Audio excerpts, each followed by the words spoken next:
Haleluya, Yesus itu baik. Amin. Buka Alkitab kita sama-sama dari 1 Raja-Raja pasal yang ketiga. Kita masih ada dalam serial khotbah kita, tidak ada yang seperti Yesus. Amin. Sama-sama bilang sama saya, tidak ada yang seperti Yesus. Jadi dalam serial khotbah tidak ada yang seperti Yesus ini, kita sedang membahas Yesus dalam tiap-tiap buku dalam Alkitab. Dan sekarang kita masuk pada Yesus di dalam buku 1 Raja-Raja. Dan Yesus dalam buku 1 Raja-Raja dikenal sebagai sumber hikmat. Kita tahu 1 Raja-Raja banyak bicara tentang seorang raja yang bernama Salomo. Dan raja ini terkenal karena hikmatnya. Ini akan kita pelajari bersama. 1 Raja-Raja pasal 3 mulai dari ayat yang keempat.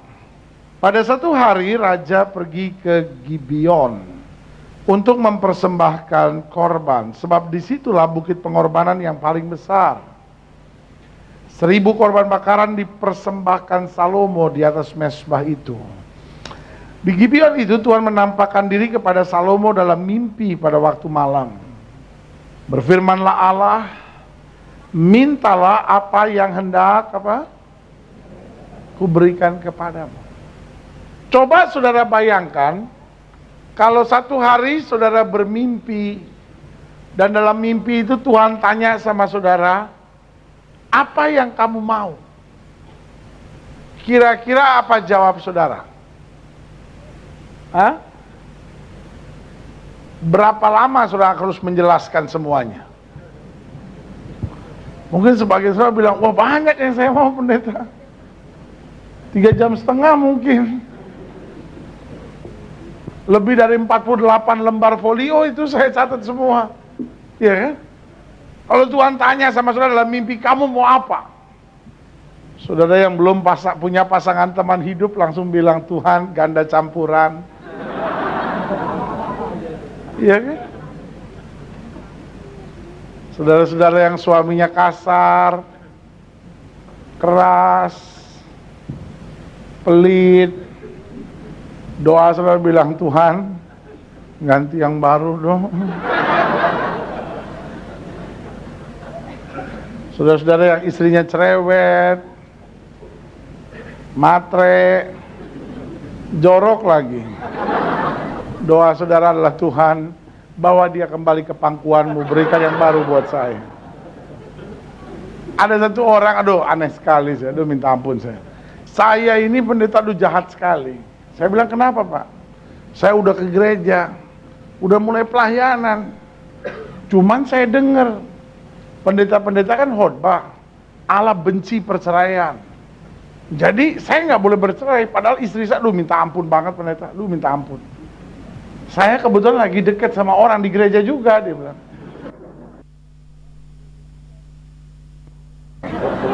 Masa ada yang begitu kan? Enggak lah. Dia bilang, saya tuh senang juga sama orang, pelayanan juga pendeta. Kebetulan dia janda. Jadi urusan dia udah beres, urusan saya yang belum. Jadi saya, aduh jahat sekali pendeta. Waktu itu saya udah pelayanan tapi belum sungguh-sungguh kali itu sama Tuhan. Jadi doa saya cuma gitu, Tuhan bawa dia ke pangkuanmu Tuhan, supaya saya dapat melangsungkan dengan yang lain. Karena dia bilang bercerai kan nggak boleh, terpaksa jalan satu-satunya tiap hari doain. Kalau istri udah mulai batuk-batuk, dalam nama Yesus.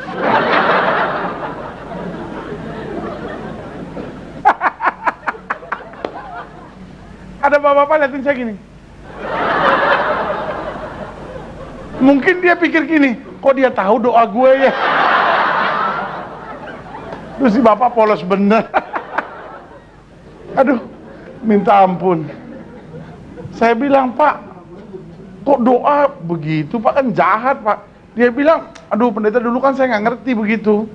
Dulu saya pikir gini, kan sorga tempat bahagia. Jadi kalau saya doain istri ke sorga kan berarti saya doain dia ke tempat yang lebih senang. Nah terus bapak, ya bikin sorga yang lain. Makanya saya mau himbau nih ibu-ibu yang ada di sini, jangan cerewet bu. Didoain mati nanti lo. Jangan. Mulai sekarang sama suami baik. Kalau ketemu saya, apa yang bisa saya buat buat kamu sayang? Ya, mestinya jatah dari Tuhan 74, bisa 47 tinggal. Ada ibu-ibu yang gini.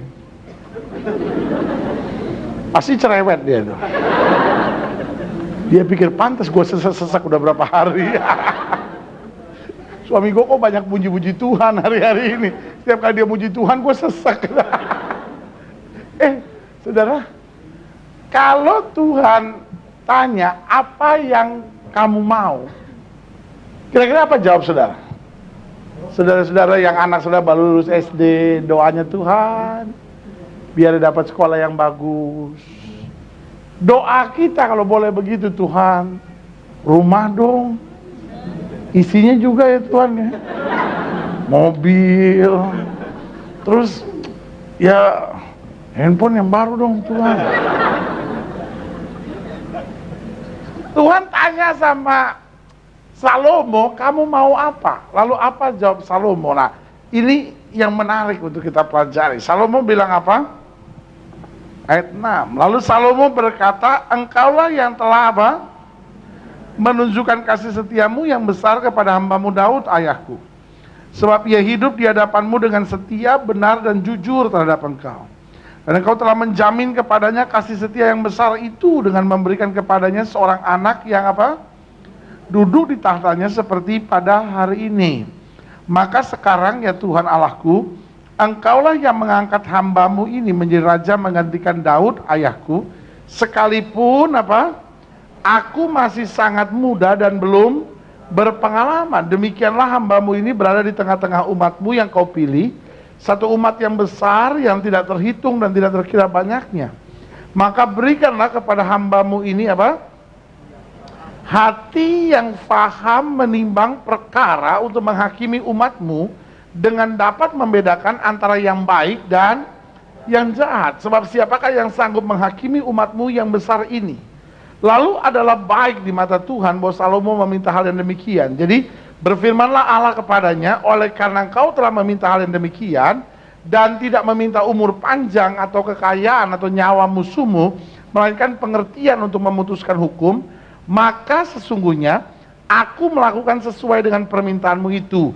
Sesungguhnya aku memberikan kepadamu hati yang penuh hikmat dan pengertian, sehingga sebelum engkau tidak ada seorang pun seperti engkau, dan sesudah engkau takkan bangkit seorang pun seperti engkau. Dan juga apa yang tidak kau minta aku berikan kepadamu, baik kekayaan maupun kemuliaan, sehingga sepanjang umurmu takkan ada seorang pun seperti engkau di antara raja-raja. Dan jika engkau hidup menurut jalan yang kutunjukkan dan tetap mengikuti segala ketetapan dan perintahku sama seperti ayahmu Daud, maka dikatakan apa? Aku akan memperpanjang umurmu. Ayat 15. Lalu terjagalah Salomo, ternyata ia bermimpi. Sekembalinya ke Yerusalem, berdirilah ia di hadapan tabut perjanjian Tuhan, dipersembahkannya korban-korban bakaran dan korban-korban keselamatan. Kemudian ia mengadakan apa? Perjamuan bagi semua pegawainya. Dalam hidup ini tidak selamanya kita membutuhkan mujizat. Saya ulangi sekali lagi, dalam hidup ini tidak selamanya kita membutuhkan mujizat. Tapi dalam hidup ini kita juga membutuhkan hikmat. Amin. Saya ulangi sekali lagi, dalam hidup ini tidak selamanya kita membutuhkan mujizat. Tapi dalam hidup ini kadangkala yang kita butuhkan adalah hikmat. Saya tidak sedang bilang sama saudara mujizat itu tidak perlu. Saudara menatap saya bilang, jadi pendeta kalau begitu mujizat nggak perlu dong. Loh, siapa yang bilang mujizat itu perlu? Bahkan saya mau tanya sama saudara, siapa di sini yang tidak perlu mujizat? Tolong angkat tangan. Nggak, yang nggak perlu mujizat tolong angkat tangan. Saya mau berdoa supaya seumur hidup saudara tidak akan pernah terjadi mujizat.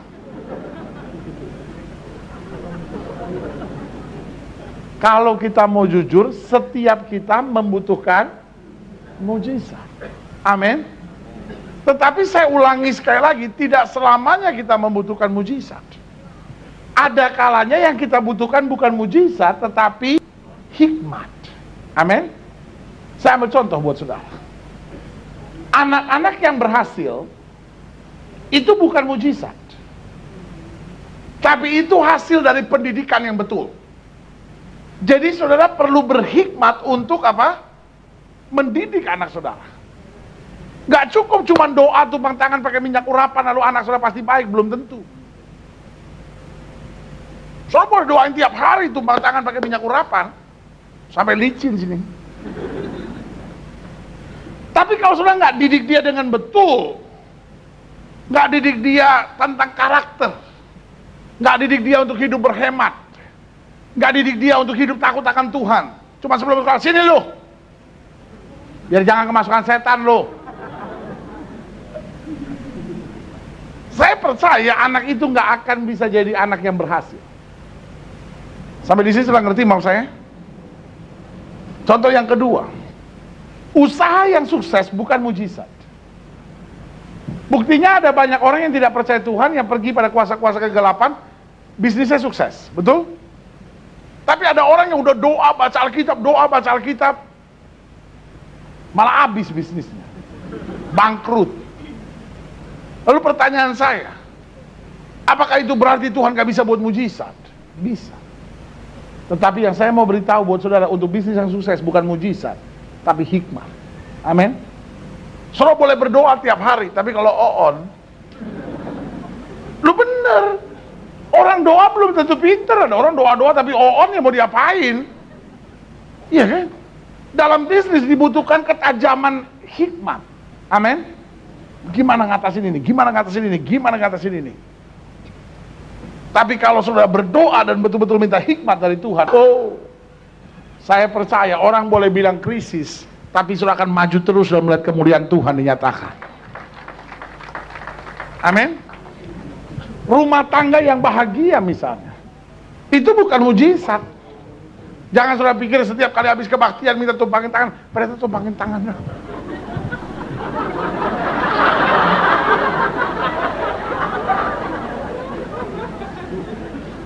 Lalu otomatis rumah tangga saudara bahagia? Tidak.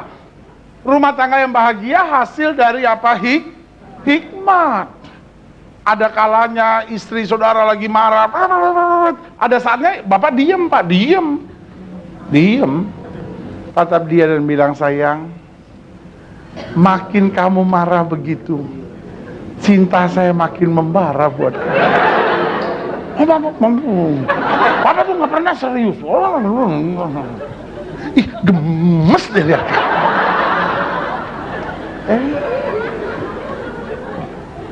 Bu, ada kalanya suami marah, bu. Ibu perlu diem. Itu hikmat. Amin. Tatap dia sambil berkata, sayang, setelah dia udah selesai semua tumpahin marahnya, bilang sama dia, sayang, kamu marah begitu, bagi saya wibawamu semakin nampak. Itu yang membuat aku kagum kepadamu. Gimana sih?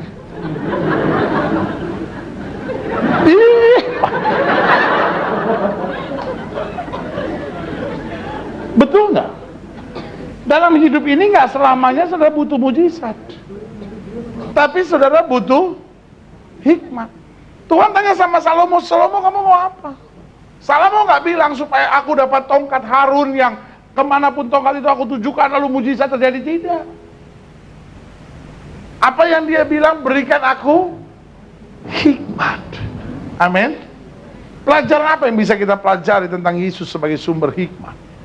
Yang pertama yang saya pelajari, Yesus sebagai sumber hikmat yang selalu mampu melepaskan kita dari situasi yang terjepit. Yesus sebagai sumber hikmat yang selalu mampu melepaskan kita dari situasi yang terjepit. Setiap orang bisa saja mengalami saat-saat di mana dia merasa terjepit. Betul? Saudara-saudara pengusaha, saudara-saudara pedagang, ibu-ibu rumah tangga.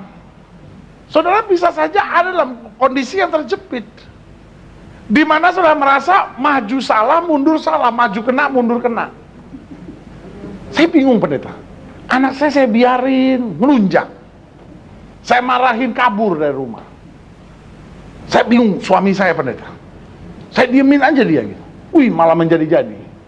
Sekalinya saya tegur dia, malah dia minta cerai. Sakit hati saya. Saya tuh dianggap apaan di rumah. Ya. Dan dengar baik, setan itu memang senang menempatkan saudara pada posisi terjepit. Sampai di sini saudara ngerti maksud saya? Dan saya pelajari dalam Alkitab, orang-orang yang Tuhan pakai dalam Alkitab seringkali menghadapi posisi yang terjepit. Daniel misalnya, menghadapi posisi yang terjepit, dia mau dibuang ke gua singa kok. Betul? Lalu saudara lihat tentang Sadrak Mesak Abednego dalam posisi terjepit, mereka mau dibuang ke mana? Ke dapur api. Saya ingat nggak cerita Musa dalam kondisi terjepit? Kenapa? Dia harus melepaskan bangsa Israel pergi, tapi kemudian Firaun tidak mengizinkannya. Musa dalam kondisi terjepit. Waktu Daud menghadapi Goliat, Daud menghadapi posisi terjepit. Goliat memaki dia dan bilang, "Hei, anjingkah aku sampai kau datangi aku dengan tongkat dan batu seperti itu?" Daud nggak ketakutan lalu bilang, "Ya habis gimana dong? Kita coba dulu aja, kenapa sih kok marah-marah begitu? Kan saya jadi deg-degan nih kalau begini nih caranya." Enggak. Daud memang dalam posisi terjepit. Tapi Paulus bilang begini, "Aku kenal kepada siapa aku percaya, aku yakin dia berkuasa." Berikan tepuk tangan yang meriah. Paulus dalam Alkitab berkata dalam keadaan terjepit, "Aku tidak hilang akal." Amin. Saya kan senang saudara dalam keadaan terjepit, karena orang yang terjepit, dalam posisi terjepit, biasanya senang berbohong. Betul nggak? Tidak ada orang yang sebetulnya ingin jadi pembohong. Saya kan senang kita dalam kondisi terjepit, karena orang yang terjepit yang paling gampang berbohong. Betul? Kita semua ini nggak ada yang senang berbohong. Nggak ada orang yang berdoa, "Tuhan jadikan saya pembohong kelas internasional Tuhan." Karena saya pernah buat survei tentang pasangan hidup. Salah satu pertanyaan yang saya buat begini, apa sifat buruk yang paling Anda tidak sukai dari pasangan Anda? Semua jawabannya sama. Sifat buruk yang paling tidak kita ingin pasangan kita miliki, yang pertama, semua jawab sama, berbohong. Saya tanya sama pria-pria, apa sifat buruk yang paling tidak disukai dari seorang wanita? Berbohong. Artinya walaupun engkau cantik, sampai lewat bundaran Pak Tani situ tuh, Pak Taninya langsung sweet, sampai sama Ibu Tani dicubit, genit banget tuh Pak Tani, ya kan? Walaupun sudah cantik, kalau pembohong susah laku. Betul kan? Oh, pria-pria setuju di pihak saya, ya kan? Jangan-jangan kecantikannya juga merupakan kebohongan. Jangan-jangan pas hari pertama pernikahan tahu bahwa ternyata dia banci.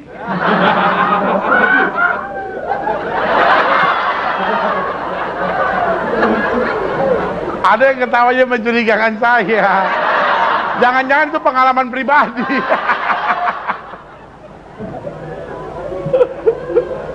Dia lagi gangguin, dia pikir cantik, nggak taunya apa sih ganggu-ganggu. Lalu saya tanya sama wanita juga sama. Apa sifat buruk yang paling tidak disukai oleh seorang wanita? Semua wanita jawabannya sama. Nomor 1, bohong. Betul? Bu, sekarang saya tanya sama ibu, betul nggak Bu? Semua perempuan yang ada di sini, betul nggak? Betul kan? Betul kan? Walaupun suami saudara gagah, ya kan? Sampai Ibu Tani yang udah kecewa tadi, akhirnya, ya udah kalau kamu sama dia, aku sama dia. Bu, walaupun suamimu gagah, tapi kalau dia tukang bohong, mungkin dia kaya, tapi tukang bohong, bilang, sorry lah, Saya nggak dapat yang segagah kamu juga nggak apa-apa. Saya nggak dapat yang sekaya kamu juga nggak apa-apa. Saya sih yang penting asal tulus, bukan pembohong seperti kamu. Semua orang nggak senang bohong, betul? Iya. Siapa di sini wanita yang senang dibohongi? Tolong angkat tangan. Itu jodohnya cepat tuh kalau begitu. Iya, coba aja tulis di apa itu namanya, biro jodoh. Wanita, wajah keibuan, tenaga kebapaan. Wih, itu yang sekarang lagi laris, ya kan? Wajah keibuan tapi kemayu, lemas begini. Hidup sekarang keras, susah. Coba wajah keibuan tapi tenaga. Pasaran lagi tinggi yang kayak begitu. Kaki kesebelasan. Weh. Nah, lalu teman saya cerita sama saya. Jadi dia bilang di Malioboro ada balapan. Jadi balapan antara beca sama skuter. Beca sama skuter balapan. Dia balapan gitu. Ya, orang bodoh juga tahu, pasti menang skuter kan. Lalu ya skuter pakai mesin, dia cuma injek gimana? Balapan, tapi tukang becanya juga boleh. Balapan, dia skuter ya menang lah, jauh lah ini beca kan. Tapi tiba-tiba dikejar sama beca. Wah, dikejar. Wih, depan. Beca di depan. Sampai skuter bingung. Tapi nggak sampai 2 menit, beca di depan tiba-tiba bunyi. Tar! Wih, kencang banget. Tar! Gitu kan. Wih. Skuter kaget. Kalau sudah pernah naik skuter sudah tahu, yang paling berbahaya buat skuter adalah kalau pecah ban. Karena skuter kalau pecah ban bahaya sekali. Karena kan dia mesinnya di belakang. Jadi dia pas, dia langsung kaget. Wih, dia lihat bannya aman. Dalam hatinya pasti tukang beca. Tapi beca jalan terus. Wih, dia dengar skuter nggak apa-apa. Dia lihat bannya aman juga. Nggak taunya agak jauh orang bilang, betisnya Pak pecah.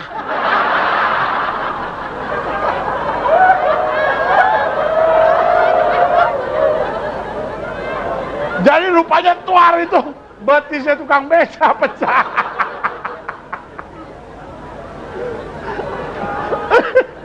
Bayangin men, itu sampai ngelewatin skuter kan pasti kencang betisnya kena. Aduh, minta ampun dah. Ya.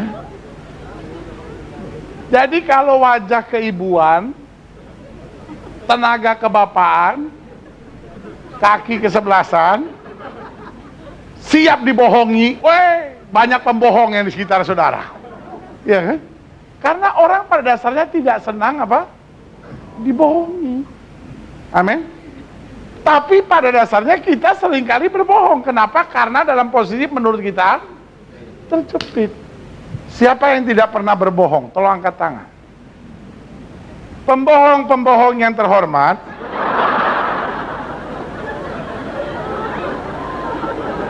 lihat kiri kanan saudara, bilang, kamu tukang bohong ya? Saya nggak sangka di gereja kamu kelihatan baik begitu, ternyata tukang bohong. Ya, kita sebetulnya semua tidak mau berbohong. Tapi kalau kita jujur, kita karena terjepit berbohong. Tapi hidup Kristen nggak ada alasan lagi untuk berbohong. Kenapa? Karena kita tidak pernah dalam posisi terjepit. Setiap kali kita dalam posisi terjepit, kita tahu ada hikmat Allah yang menolong kita. Makanya Alkitab bilang apa? Kalau Tuhan sudah buka pintu, tidak akan ada yang bisa menutupnya lagi. Berikan tepuk tangan yang meriah buat Tuhan. Makanya untuk urusan bohong, Alkitab itu tegas. Alkitab bilang kalau kamu masih suka berdusta, iblis bapakmu. Jadi pedagang-pedagang, bisnismen-bisnismen yang masih suka bohong, iblis bapakmu. Jangan ketawa, sadar. Masih tahu begitu malah Anak-anak muda yang masih suka bohong, iblis bapakmu. Ibu-ibu rumah tangga yang suka bohong, jangan berdalih lalu bilang, ya habis gimana ya pendeta, saya kalau ngomong yang benar gitu, nanti suami saya marah gitu, saya takut. Ya, Suami-suami jangan berdalih lalu bilang sama saya, pendeta, istri saya pendeta, kalau saya nggak bohongin di sini jalan, mendingan gue bohongin aja sekalian, biar aman. Setelah itu kan Tuhan kan maha kasih, maha baik. Dia juga tahu bini gue cerewet, ya kan? Kalau Tuhan jadi gue, Tuhan juga stres sama dia. Sama-sama bilang sama saya, hidup Kristen tidak kenal bohong. Kenapa hidup Kristen tidak kenal bohong? Karena kita tidak pernah ada dalam keadaan terjepit. Yesus akan memberikan hikmat tepat pada waktunya untuk menyelesaikan dan menolong kita. Saya berani tegas bilang bohong adalah hikmat dari setan. Bohong itu adalah hikmat dari setan. Tetapi hikmat Allah akan menuntun kita keluar lewat setiap masalah tanpa kebohongan, tapi berjalan dalam kemuliaan dan kemuliaan Tuhan. Berikan tepuk tangan yang meriah. Amin. Yang kedua, saya pelajari orang itu kalau dalam keadaan terjepit senang tertarik dengan hal-hal yang mistik. Orang kalau udah terjepit nih senangnya pada hal-hal mistik. Coba saudara pelajari. Dia dagang, katanya pakai minyak urapan, dia udah gosok pakai minyak urapan, masih juga gagal, iya kan? Tiba-tiba dia tanya sama orang, kenapa sih gue gagal? Lu tau gak kenapa lu gagal dagang? Lu punya kotak uang salah menghadap. Lu naruh kasir salah. Masa lu menghadap ke toilet? Kan tempat untuk pembuangan, jadi kebuang terus duit. Habis gimana? Lu mesti menghadap ke rumah mertua lu. Mertua senang ambil. Nah, jadi banyak berkat lu. Dia ikutin. Senangnya mistik. Aduh, kenapa ya? Rumah tangga gue kok ada masalah terus. Ya gimana gak ada masalah? Lu kan Taurus. Nah, bini lu Cancer. Taurus kena Cancer. Penyakitan dia. Mesti di kemoterapi. Itu. Senangnya hal-hal mistik. Tapi hidup Kristen dalam keadaan terjepit. Oh, kita tahu kepada siapa kita percaya. Paulus bilang begini, dengan Kristus aku cakap menanggung segala perkara. Berikan tepuk tangan yang meriah buat Tuhan. Amin. Dan yang ketiga, orang yang terjepit senang menghalalkan segala cara. Karena orang dalam keadaan terjepit, dia pikir haram pun bisa jadi halal. Saya ulangi sekali lagi. Orang itu kalau terjepit kadang-kadang dia pikir haram pun bisa jadi halal. Pendeta, saya sih tahu gitu, korupsi itu salah gitu. Tapi ya namanya kan kita pegawai negeri. Penghasilan kurang. Cuma sikutan yang banyak. Jadi ya terpaksa, tapi perpuluhan jalan terus kok. Enak aja. Nggak bisa. Ada orang yang karena keadaan terjepit, dia pikir jadi bini piaraan boleh. Ada orang jadi bini piaraan tetap masuk gereja. Bukannya bertobat, enggak. Minta berkat malahan. Ya. Karena dia pikir gini, habis gimana ya pendeta? Masa lalu saya udah buruk gitu, jelek banget gitu. Kebetulan ada yang mau. Ya, dia sih udah punya istri juga. Ya, tapi kalau udah jalan Tuhan ya mau diapain? Mungkin memang Tuhan menggariskan saya hidup begini gitu. Udah takdir, udah nasib, bukan takdir. Lu yang bikin gara-gara sendiri. Hei, saudara, hidup Kristen tidak menghalalkan segala cara. Amin. Hidup Kristen itu dalam segala perkara kita tahu Tuhan yang akan membela kita dan kita akan berjalan bersama Tuhan dan melihat kemenangan yang gilang gemilang. Amin. Kalau saudara suka nonton yang gitu-gituan tuh, yang sergap, buser, apa lagi tuh? Pokoknya yang begitu-begituan deh, berita-berita kriminal dah. Kan waspadalah. Kejahatan tidak hanya terjadi karena ada kesempatan, tapi juga karena ada niat dari pelakunya. Bangsa kita bangsa yang aneh. Narapidana suruh nasehatin orang benar, coba. Bangsa aneh sekali. Saking anehnya bangsa kita, yang aneh kelihatan normal, yang normal kelihatan aneh. Loh iya, coba sudah keluar pakai baju normal, orang bilang aneh, ya kan? Tapi orang coba keluar pakai baju yang aneh-aneh, mode. Ya. Bangsa kita ini udah mulai bangsa aneh. Taunya kenapa? Orang aneh dianggap normal. Waspadalah, waspadalah. Nabi suruh nasihatin kita. Pantasnya juga kita nasihatin dia supaya keluar dia.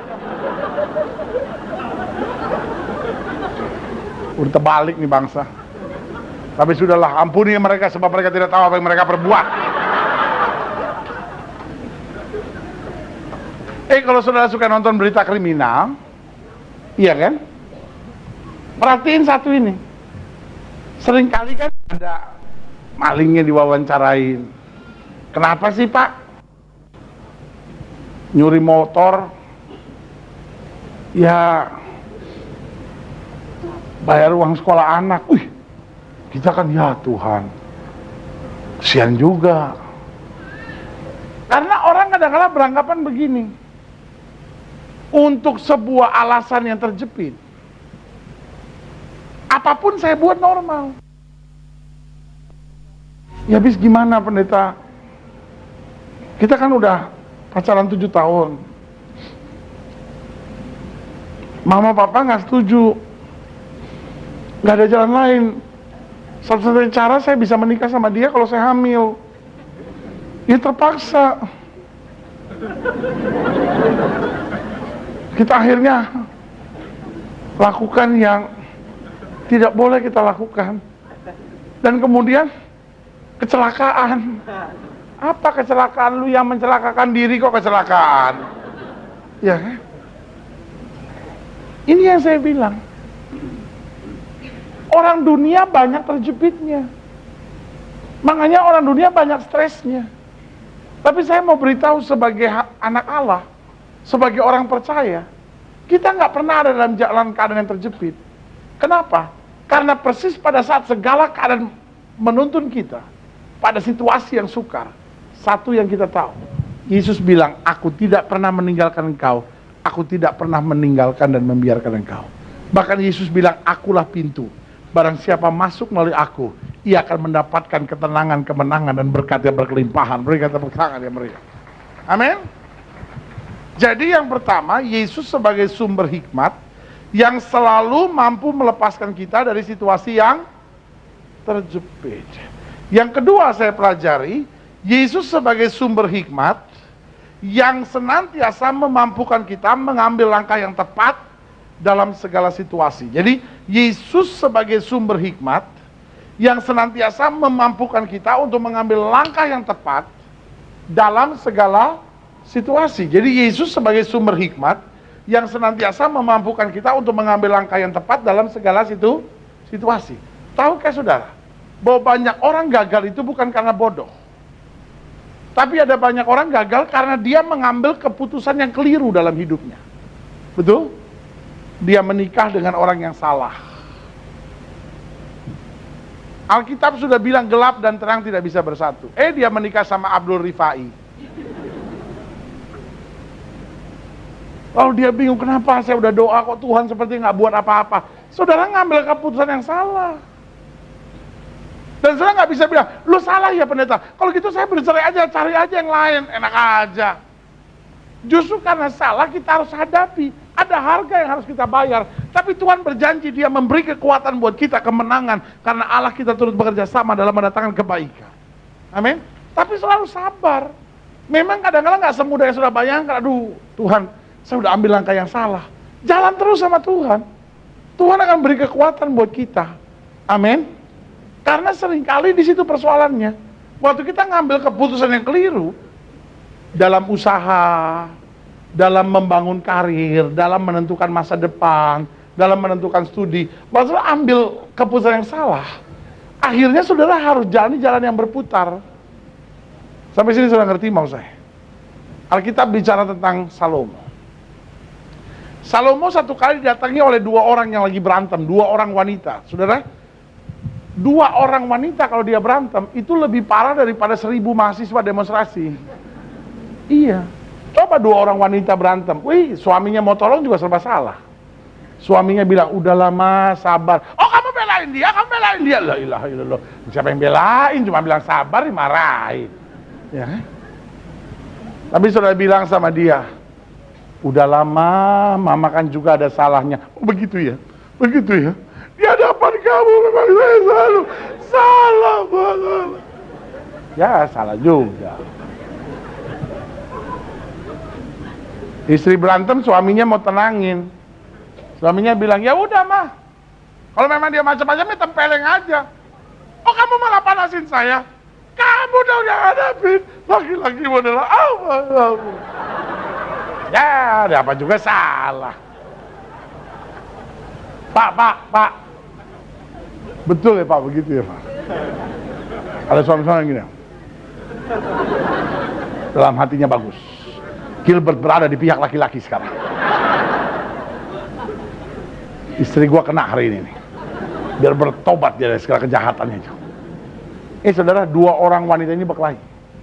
Zaman itu ada kepala pasukan 10, 50, 100, 1000, 10.000, 100.000. Jadi maksudnya sama seperti kita zaman sekarang lah. Ada RT, ada RW, ada lurah, camat, habis camat, wali kota, habis wali kota, gubernur. Di atas gubernur baru presiden. Nah, saudara bisa bayangin nggak? Ini 2 orang ibu berantem sampai nggak ada presiden, sampai nggak ada raja. Ini kan persoalan udah nggak bisa diselesaikan siapa-siapa nih. Persoalan sederhana, 2 orang ini pada dua-duanya pelacur. Dua-duanya pelacur, lalu punya 2 anak, masing-masing punya 1 anak, salah satu mati. Satu bilang, anak saya.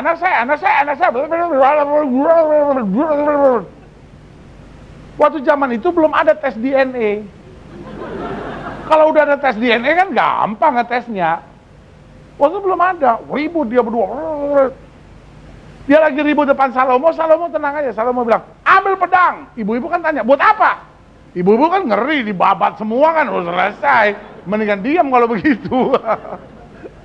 Biasanya kan bapak-bapak begitu. Kalau istrinya nggak bisa diam, dia jalankan kekerasan. Ada seorang suami datang ke saya lalu bilang gini, pendeta saya sebetulnya mau bertobat sungguh-sungguh. Kenapa? Saya suka tempeleng istri. Saya bilang, ya bertobat dong, nggak bisa dong. Masa suami menjalankan kekerasan sama istri? Tapi istri saya pendeta, kalau dia belum saya tempeleng, belum diem.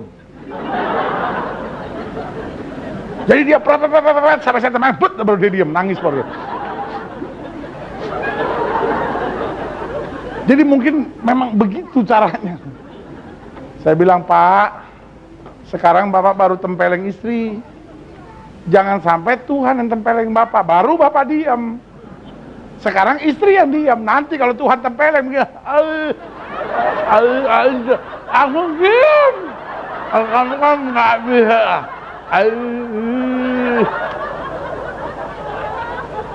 Ini yang ketawa-ketawa nih pasti ibu-ibu yang pernah ditempeleng sama lakinya.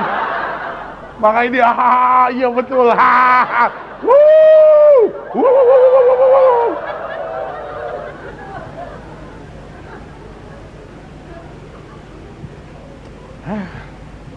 Salomo langsung bilang, ambil pedang. 2 orang ibu kaget, buat apa? Salomo bilang, gampang kan, anaknya cuma 1 kan, kamu berdua ngaku kan, gampang. Kita potong aja. Ibu dapat mata kanan, ibu dapat mata kiri. Ibu dapat kuping kanan, ibu dapat kuping kiri. Iya kan? Dapat tangan kanan, tangan kiri, kaki kanan, kaki kiri. Sampai pusar pun kita bagi 2. Ibu dapat pusar yang kanan, 1 dapat pusar yang kiri. Saudara tahu apa yang terjadi? Ibu yang 1 yang betul anaknya begitu, dia bilang, daripada anak itu dibelah, saya rela ibu itu aja yang ambil. Daripada anak saya mati, lebih baik dirawat. Ibu yang 1 bilang, no, belah aja. Kita dapat seorang separuh. Kalau kita membutuhkan, kita gabungin lagi bersama. Salomo langsung bilang apa? Ibu yang sedih karena anaknya mau dibelah, inilah ibu yang benar. Ini yang saya bilang apa? Mengambil langkah yang tepat dalam segala situasi. Amin. Hidup Kristen adalah hidup yang tidak pernah salah mengambil keputusan. Alkitab bilang begini, Musa setelah dewasa menolak disebut anak putri Firaun karena ia lebih suka menderita sengsara dengan umat Allah daripada untuk sementara waktu menikmati kesenangan dari dosa. Bayangkan, dia ada enak-enak di istana Firaun, nggak ada masalah, lalu dia keluar dari istana Firaun. Kenapa dia keluar dari istana Firaun? Karena dia ngerti kehendak Tuhan, bahwa dia harus menderita sengsara bersama dengan umat Allah. Sampai di sini sudah ngerti maksud saya? Ingat, Paulus berkata kami memiliki pikiran Kristus. Artinya waktu sebelum kita ngambil keputusan, kita minta Tuhan bicara buat kita. Mungkin saudara menatap saya dan bilang, bagaimana saya tahu Tuhan bicara? Kadang-kadang kita nggak tahu bagaimana Tuhan bicara, tapi satu hal yang kita tahu, ketika Tuhan bicara kita pasti tahu. Amin. Mungkin saudara menatap saya dan berkata, maksudnya apa pendeta? Kita nggak tahu bagaimana Tuhan bicara, kadang-kadang Tuhan bicara lewat suara hati kita. Tapi saya harus tegas bilang sama saudara, tidak setiap kali suara hati kita adalah suara Tuhan. Amin. Hati-hati. Jangan sampai saudara sudah begitu confidence dan pikir setiap suara hati pasti suara Tuhan. Belum tentu. Kadangkala Tuhan bicara melalui suara hati kita. Kadangkala Tuhan bicara melalui khotbah pendeta. Kadangkala Tuhan bicara lewat nasihat seorang teman. Kadangkala Tuhan bicara lewat diskusi kita sama seseorang. Kadang-kadang Tuhan bicara lewat keadaan dan situasi yang terjadi. Kadang-kadang Tuhan bicara kita lewat apa? Lewat pintu yang terbuka. Kita maunya begini, kok pintunya terus tertutup. Kita doa, kok nggak bisa.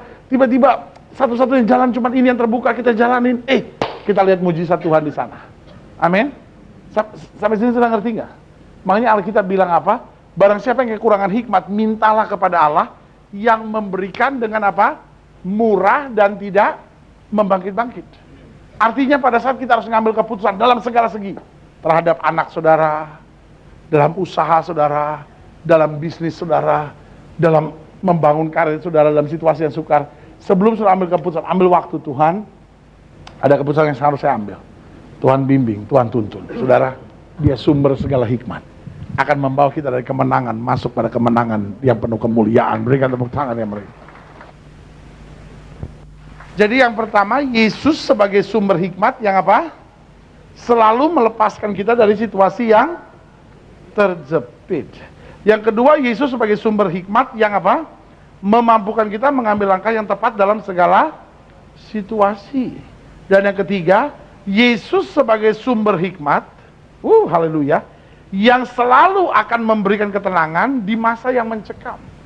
Yang selalu akan memberikan ketenangan di masa yang mencekam. Saudaraku yang kasih dalam Tuhan, ketika seorang mengalami masa yang mencekam, biasanya manusia cenderung panik. Dan tahukah saudara, orang panik itu adalah orang yang melakukan banyak kesalahan. Orang yang panik, keputusan-keputusan yang dia ambil, langkah-langkah yang dia ambil, biasanya keputusan-keputusan serta langkah-langkah yang keliru. Dan yang kedua, orang dalam suasana mencekam seringkali cenderung emosional. Saya ambil contoh sederhana. Ketika anak saudara sakit misalnya, betul? Suami dan istri seringkali tegang. Istri bilang, "Papa gimana sih pulang malam terus?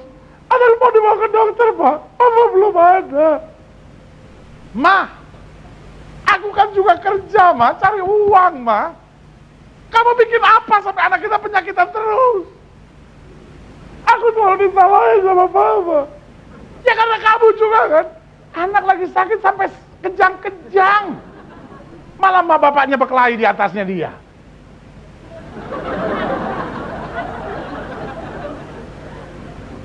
"Pak, Bu, kalau anak sudah sakit berhenti berantem kenapa?"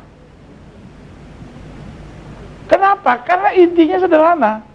Kalau semua udah tenang, ya sorry lah Pak, aku marah-marah begitu, aku panik.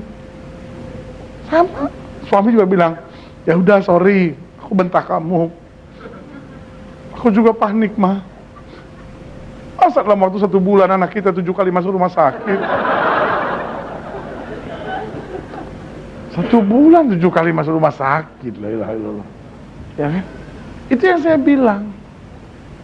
Kita cenderung apa? Emosi. Coba saudara perhatikan. Suami istri Kapan paling sering berantem? Biasanya di atas tanggal 20. Ih, soalnya mungkin menatap saya dan bilang, pendeta, orang berantem kan nggak pakai tanggal. Memang nggak pakai tanggal, nggak pakai gini. Ini tanggal berapa nih? Yuk berantem yuk, gitu. Nggak ada orang begitu. Emangnya perayaan 17 Agustus? Lihat bulan Agustus baru bikin perayaan. Iya kan? Enggak. Saudara kalau berantem nggak pakai nanya tanggal dulu. Ini tanggal berapa kita berantem? Yuk enggak. Cuman setelah berantem, coba saudara lihat tanggal. Habis ribut, lihat tanggal. 27, oh pantes. Kenapa? Karena waktu tanggal 1 sampai 20 ada juga tegang, ada. Suami ngomong, istri, ya udah, selesai. Coba dari tanggal 20. Istri ngomong, suami, istri, ya udah Pak, kalau kita gak cocok, cerai aja.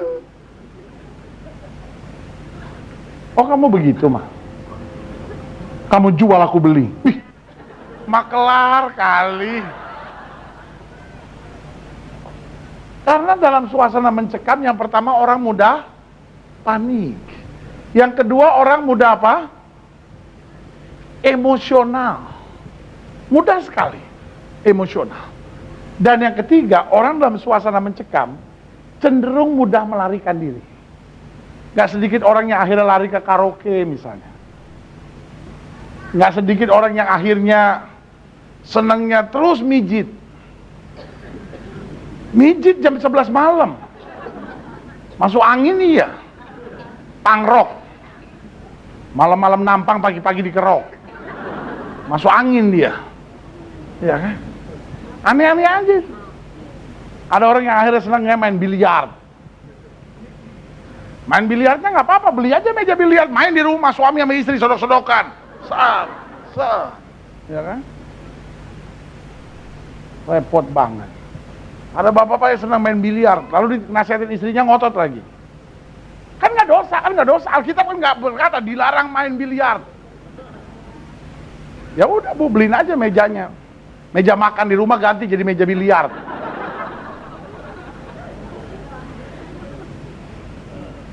Orang dalam suasana mencekam senang melarikan diri. Tapi Paulus bilang begini, tidak ada yang bisa pisahkan aku dari kasih Kristus. Ketelanjangan, pedang, malapetaka, marah bahaya, tidak ada yang bisa pisahkan aku dari kasih Kristus. Sebab bersama Kristus, kita lebih daripada orang-orang yang menang. Berikan tepuk tangan yang meriah buat Tuhan. Amin. Jadi ingat, Yesus sumber segala hikmat. Apa artinya? Yesus sebagai sumber hikmat yang selalu mampu melepaskan kita dari situasi yang terjepit. Sama-sama bilang sama saya, di dalam Yesus saya tidak pernah dalam situasi yang terjepit. Yesus memberi jalan keluar buat saya. Amin. Yang kedua, Yesus sebagai sumber hikmat yang memampukan kita untuk mengambil langkah yang tepat dalam segala situasi. Sama-sama bilang sama saya, dalam Yesus saya akan selalu mengambil keputusan yang tepat. Yang ketiga saya pelajari, Yesus sebagai sumber hikmat yang memberikan ketenangan di masa yang mencekam. Sama-sama bilang sama saya, di dalam Yesus saya selalu tenang menghadapi segala perkara. Yang keempat, yang terakhir, Yesus sebagai sumber hikmat yang menolong kita, haleluya, untuk sukses dalam segala hal. Amin. Untuk sukses dalam segala hal. Ini yang saya percaya. Hikmat Tuhan memberikan sukses buat kita. Makanya dalam hidup saya ini prinsip sederhana yang saya selalu miliki. Orang kaya bisa jatuh. Orang pintar bisa gagal. Orang yang hebat bisa dipermalukan. Tapi orang yang hidup dalam hikmat selalu akan melihat kemuliaan Allah dalam kehidupannya. Amin. Coba saudara sebentar lihat 2 Tawari pasal 7. 2 Tawari pasal 7 ayat 11. Demikianlah Salomo, kata Alkitab apa? Menyelesaikan apa? Yang pertama, rumah Tuhan. Habis rumah Tuhan, apa yang dia selesaikan? Istana raja. Dalam pelayanan dia berhasil membangun rumah Tuhan. Dalam kehidupan dia berhasil membangun apa? Istana raja. Ini yang saya bilang sukses yang Tuhan kehendaki. Hubungan kita dengan Tuhan baik, tetapi berkat dalam kehidupan kita juga luar biasa. Ada banyak orang yang terbalik, hidupnya kaya, tapi hubungannya sama Tuhan kacau. Rumah tangganya berantakan, hidupnya nggak pernah ada damai. Tapi sebaliknya ada orang yang hidupnya damai, dekat dengan Tuhan, tapi bayar kontrakan rumah nggak bisa, utangnya banyak. Nah ini juga persoalan. Yang Tuhan kehendaki sukses dalam kedua-duanya. Karena itu dia beri kita hikmat. Hikmat nggak dipelajari di bangku sekolah. Hikmat itu dapat ketika kita berlutut dan berserah kepada Tuhan. Amin. Apa yang terjadi? Salomo menyelesaikan rumah Tuhan dan istana raja, dan dikatakan apa? Berhasil melaksanakan dalam rumah Tuhan dan dalam istananya segala sesuatu yang timbul dalam hatinya. Jadi apa saja yang menjadi kerinduannya, Tuhan sediakan. Hari ini sebagai hamba Allah saya hanya mau ingatkan buat saudara, tidak selamanya kita butuh mujizat. Kadangkala kita butuh hikmat. Tetapi saya harus tegas juga bilang sama saudara, tidak selamanya kita butuh hikmat. Kadangkala kita butuh mujizat. Kita bersyukur kepada Yesus. Yesus dapat mengerjakan dua-duanya. Pada saat kita membutuhkan mujizat, Yesus mengerjakan tepat pada waktunya. Pada saat kita membutuhkan hikmat, Dia melimpahkan segala hikmat sampai kita cakap menanggung segala perkara. Berikan tepuk tangan yang meriah. Kita datang pada Tuhan. Saya undang kita semua bangkit berdiri. Masing-masing kita buka hati. Kita nyanyi lagu Ku Tahu Tuhan Pasti Buka Jalan. Asal ku hidup suci, tidak turut dunia, ku tahu Tuhan pasti buka jalan. Kadang-kala bukan masalahnya yang terlalu berat. Kadang-kala kita harus jujur bilang kita nggak punya hikmat untuk mengatasinya. Alkitab dengan tegas bilang terkutuklah orang yang mengandalkan kekuatannya sendiri. Tapi Alkitab berkata diberkatilah mereka yang menaruh harapnya pada Tuhan. Artinya waktu saudara mengandalkan hikmat, hal-hal yang selama ini sukar buat saudara, ternyata sama sekali tidak sukar buat Tuhan. Kadang-kadang kau sampai stres memikirkannya. Aku nggak tahu langkah apa yang harus kau ambil. Akhirnya kau ambil langkah sembarangan. Dan akhirnya kau jatuh dalam keadaan yang lebih sukar lagi. Lalu hari ini saudara dengar firman Tuhan dan saudara berkata, Tuhan, saya butuh hikmat. Dan saudara akan melihat apa yang tidak pernah saudara pikirkan itu Tuhan sediakan buat orang yang takut akan Dia. Datang pada Tuhan, katakan, ku tahu Tuhan pasti buka jalan. Haleluya.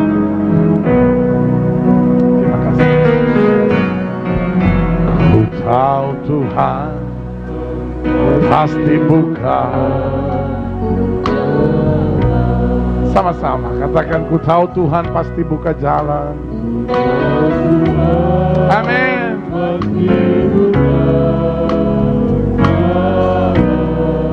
Katakan, asal ku hidup suci, tidak turut dunia.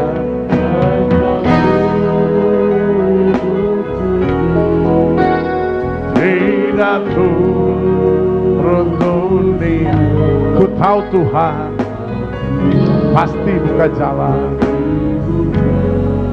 Apapun yang sedang kau hadapi, imani. Katakan, ku tahu Tuhan pasti buka jalan. Amin.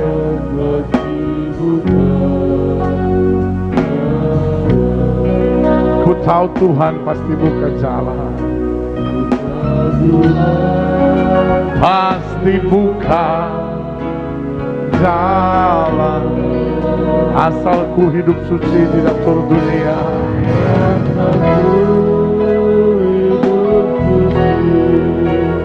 Tidak turut dunia. Ku tahu Tuhan.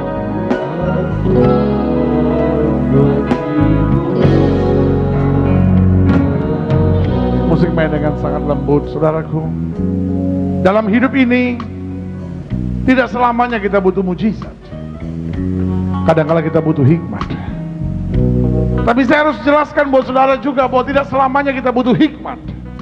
Kadang-kala kita buat mujizat. Dan berita baik bagi saudara, Yesus sanggup mengerjakan dua-duanya. Dan Yesus tahu kapan engkau membutuhkan mujizat, kapan engkau membutuhkan hikmat. Tinggal pertanyaannya, Maukah engkau tidak mengandalkan kekuatanmu sendiri, tapi berjalan dalam hikmat Tuhan? Jika itu doamu, taruh tangan kananmu di dada dan saya mau doa buat saudara. Hikmat memampukan kita untuk melihat pintu di jalan terjepit. Hikmat memampukan kita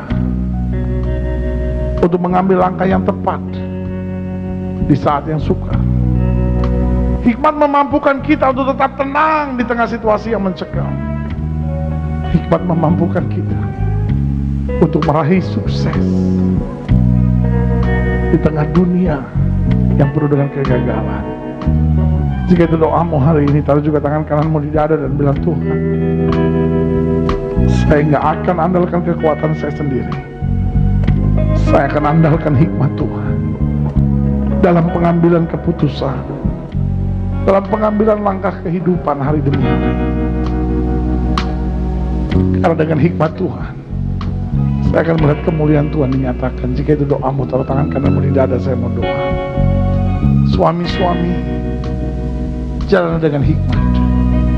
Ibu-ibu, uruslah anak dengan hikmat. Hadapi suami dengan hikmat. Bangun rumah tangga dengan hikmat. Para pedagang, para pengusaha, jalani dengan hikmat. Karyawan, langkahi hidup ini dengan hikmat. Orang-orang muda, pelayan-pelayan Tuhan, jalani jalan hidupmu ini dengan hikmat. Dan engkau akan kagum melihat apa yang Tuhan bisa kerjakan dalam hidup saudara. Terima kasih Tuhan. Setiap saudara yang ingin didoakan, yang taruh tangan kanan saudara di dada.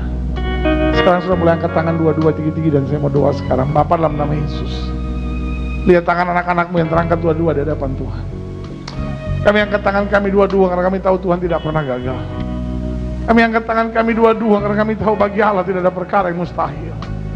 Kami angkat tangan kami 2-2 karena kami yakin bersama Kristus kami cakap menanggung segala perkara. Dan sekarang hamba berdoa di dalam nama Yesus. Bapak, lihat tangan-tangan itu terangkat. Kami tahu Yesus bukan hanya bisa buat mujizat, tapi juga dapat mengerjakan hikmat. Yesus bukan hanya bisa memberikan hikmat, tapi juga dapat menyatakan mujizat. Nyatakan dalam kehidupan kami dan mampukan kami berjalan dengan hikmat Tuhan. Lihat tangan-tangan yang terangkat dari hati yang terbuka. Lihat mereka yang sedang membutuhkan anugerah, tuntunan, kekuatan demi nama Yesus. Terima kasih. Terima kasih. Setiap sudah angkat tangan 2-2, ingat ini. Hikmat Tuhanlah yang memberi keberanian bagimu untuk mengambil keputusan. Kalau kau tahu ini jalan Tuhan, jangan takut untuk apapun, jalan terus, Tuhan akan membela. Hikmat Tuhanlah yang memberi sukacita dalam segala perkara. Hikmat Tuhanlah yang membuat engkau mengerti jalan-jalan Tuhan. Minta selalu hikmat. Dan ketika engkau mendapatkannya, jalani jalan hikmat itu. Jangan jalani kekuatanmu sendiri. Terima kasih Bapak. Bapak hamba juga doa buat yang sakit. Karena hamba percaya kesembuhanlah hak mutlak kami sebagai orang percaya. Setiap orang yang sakit dengan firman Tuhan. Alkitab berkata tanda-tanda ini akan menyertai orang yang percaya. Bahwa mereka akan tumpang tangan buat yang sakit dan yang sakit akan disembuhkan. Jika engkau sakit dan engkau percaya kuasa kesembuhan Tuhan dengan iman, letakkan tangan kananmu di bagian tubuhmu yang sakit. Angkat tangan kirimu ke atas sebagai tanda kau bergantung, percaya, berharap sepenuhnya pada Tuhan. Kita doa. Bapa, janjimu ya dan amin itu kami percaya.